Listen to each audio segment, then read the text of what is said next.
Assalamualaikum warahmatullahi wabarakatuh. Wawancara hari ini untuk memenuhi tugas modul profesional 3 hari ketiga. Kali ini saya akan mewawancarai guru kelas 6. Narasumber kita dengan Ibu Suci Mutaharo SPD. Selamat siang Ibu. Selamat siang. Iya. Ini untuk memenuhi tugas saya mohon minta waktunya sebentar untuk mencari penyebab, untuk menggali terkait perilaku kurangnya tanggung jawab peserta didik terhadap guru, terhadap peserta didik yang lain, dan orang tua. Untuk itu di kelasnya Bu Suci ya tentunya ya, apakah pernah terjadi terkait masalah tersebut? Kebetulan saya kan mengajar di kelas 6. Anak-anak kelas 6 itu masih tahap pubertas, mereka peralihan dari masa anak-anak menuju ke dewasa. Jadi untuk tingkat tanggung jawab, namanya masih remaja, masih anak-anak, itu kadangkala ada kurang tanggung jawabnya. Misalnya ketika anak-anak diberi tugas itu tidak 100% siswa bisa mengerjakan dengan penuh tanggung jawab. Ada yang istilah Jawanya itu jagane, ketika diberi tugas kelompok hanya 1 atau 2 siswa yang mengerjakan. Kemudian ada satu lagi kebiasaan yang sebenarnya saya kurang suka, sudah saya coba untuk memperbaiki, tapi hasilnya belum, saya rasa sendiri belum maksimal. Kebiasaan tersebut adalah kurangnya anak-anak dengan teman itu kurang teposliro, terus sering mengolok-olok orang tua, seperti itu. Saya sebagai wali kelas dan guru-guru yang lain juga sudah membantu untuk mengulangi kebiasaan anak yang suka mengejek nama orang tua, kadang-kala bertengkar, tapi namanya anak-anak itu kadang-kala sekarang sudah berhenti, besoknya diulangi lagi. Tapi kami sebagai guru tidak tinggal diam, kami tetap berusaha mengurangi kebiasaan-kebiasaan buruk, mengurangi sikap yang kurang bertanggung jawab dari para siswa. Terima kasih. Kapan itu Ibu terjadinya?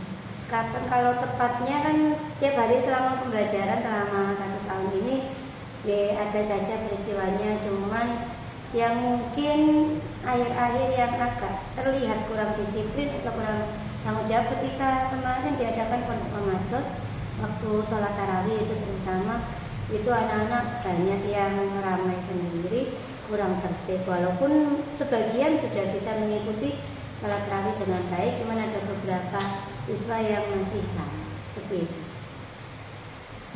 Gimana kejadiannya di sekolah? Di aula sekolah, karena kan kegiatan pondok Ramadan sampai malam, sampai tarawih. Ketika sholat tarawih di aula digunakan untuk musalah, di situ anak-anak ramai, beberapa siswa ramai dan mengganggu siswa yang lain, seperti itu. Siapa saja yang terlibat akan hal itu, Bu? Mayoritas siswa yang kelas tinggi, karena kan yang ikut kelas tinggi untuk pondok Ramadan kelas 5 dan kelas 6, tapi hanya beberapa siswa saja. Mengapa itu bisa terjadi?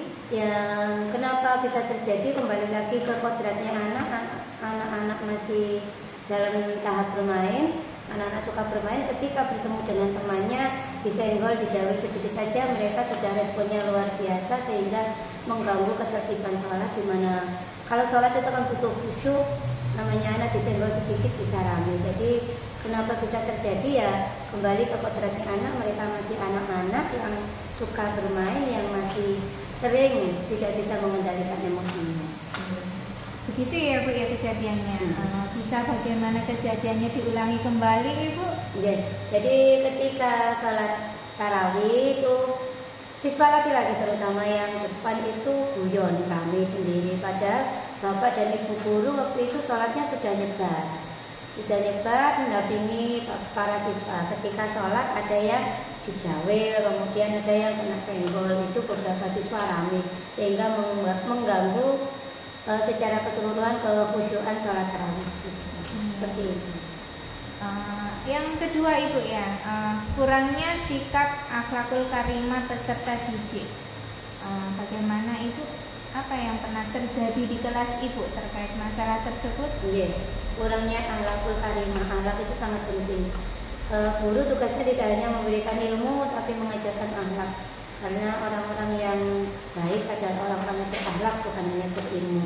Kejadian yang pernah terjadi, anak-anak zaman sekarang karena sudah terkontaminasi dengan hal-hal negatif dari internet, dari HP, terkadang ketika guru menjelaskan mereka menganggap aku sudah bisa, terus mereka rame, tidak mau mendengarkan penjelasan guru. Seperti itu menurut saya kurang dari akhlakul kalimah terhadap gurunya. Seperti itu beda dengan dulu ketika belum ada internet, itu anak-anak dengan guru itu luar biasa sekali, bahkan jalan di depan pun sambil bungkuk. Untuk sekarang agak berkurang, tradisi berjalan di depan guru bungkuk permisi, kemudian dengan guru itu tawaduknya itu berkurang ya, karena ya negatifnya globalisasi di samping dampak positif adanya kecanggihan teknologi, tapi negatifnya ya itu akhlakul karimah para siswa terhadap guru dan orang tua itu semakin tergerus. Seperti itu.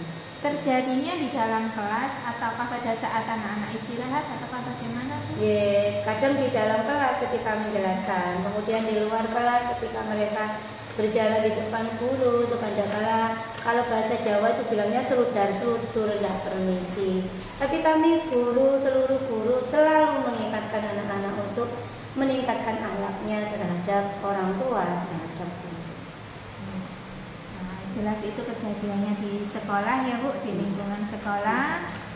Siapa saja yang terlibat? Ya, siswa, para siswa dari kelas 1 sampai kelas 6 itu pasti ada beberapa siswa yang memang unik, memang istimewa, yang butuh tidak hanya diberitahu satu kali tapi berulang-ulang, butuh pembiasaan. Mengapa itu bisa terjadi? Ya, kembali lagi ke ini, kita tidak bisa menyalahkan lingkungan, tidak bisa menyalahkan teknologi, tapi adanya teknologi, mereka lihat di TikTok atau film-film sinetron yang ada itu kan banyak sekali figur-guru yang direndahkan sehingga mereka mencontoh. Seperti itu. Jadi apa yang menyebabkan itu terjadi ya faktor lingkungan dan pembiasaan yang kurang, entah itu di rumah atau di sekolah. Bagaimana kejadiannya? Ya itu ketika anak misalnya jalan di depan guru, mereka jalan saja bahkan tidak mau membungkukkan badannya, langsung lewat tanpa permisi. Ketika bapak ibu guru menjelaskan, mereka asyik ngobrol sendiri beberapa siswa. Seperti itu di kelas maupun di luar kelas ada beberapa akhlak yang memang kurang dari para siswa. Ya, terima kasih Ibu untuk penjelasannya hari ini. Semoga bisa menambah wawasan untuk kita semua untuk bagaimana sebenarnya ataukah bagaimana caranya pendampingan terhadap anak didik itu. Sama-sama. Assalamualaikum warahmatullahi wabarakatuh.